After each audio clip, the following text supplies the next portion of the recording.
Hi friends, இன்றைக்கி எங்கள் வீட்டில் என்ன குழம்புனா மீன் குழம்பு. மீன் குழம்பு என்ன மீன் இருக்குதா? எங்கள் வீட்டில் இன்றைக்கி வந்து வஞ்சர மீன், இன்னொன்று நெத்திலி மீன், இன்னொன்று காணாங்கத்தை. கழுத்தையிலே காணாங்கழுத்ததே, கழுதையிலே காணாங்கழுத்ததா, அந்த காணாங்கழுத்த மீன். ஃப்ரெண்ட்ஸ், இது என்னென்னா எனக்கு ரொம்ப பிடிச்ச மீன் என்ன, காணாங்கழுத்த மீன் தான். காணாங்கழுத்த மீன் எனக்கு ரொம்ப பிடிக்கும். அதனால் எல்லா மீனை விட எனக்கு காணாங்கழுத்த மீன் ரொம்ப பிடிக்கும். அதுமாரி பார்த்தீங்கன்னா பெருசு. ஆனால் என் மனைவி மீன் குழம்பு வச்சு நீங்கள் சாப்பிட்டுங்க, செம்மையாக இருக்கும். நான் சாப்பிட்டேன் அப்படி தான். சாப்பிட்டீங்களா?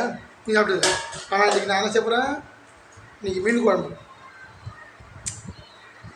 நல்லா புரிஞ்சுக்கணும். இன்றைக்கி மீன் குழம்பு சாப்பிட போகிறோம். ஓகேவா ஃப்ரெண்ட்ஸ்? நீங்கள் வேணால் சொல்லுங்கள், ஒரு நாள் உங்களுக்கு கூப்பிட்டு மீன் குழம்பு வச்சு சாப்பாடு போட்டுருங்க. ஓகே, பாய்.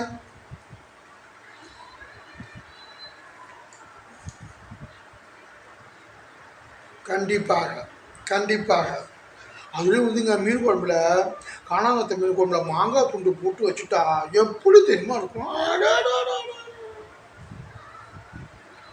சூப்பர். என் ஒய்ஃப் மீன் குழம்புலாம் வைப்பாங்க, அருமையாக இருக்கும். ஆனால் கறி குழம்புலாம் வைப்பாங்க. இன்றைக்கி வச்சு எங்கள் வீட்டில் என்ன குழம்பு? மீன் குழம்பு. காணாங்கத்தை மீன் குழம்பு. காணாங்கத்தை மீன் வாங்கி அடிய மீன் வாங்கி அப்படி போடு.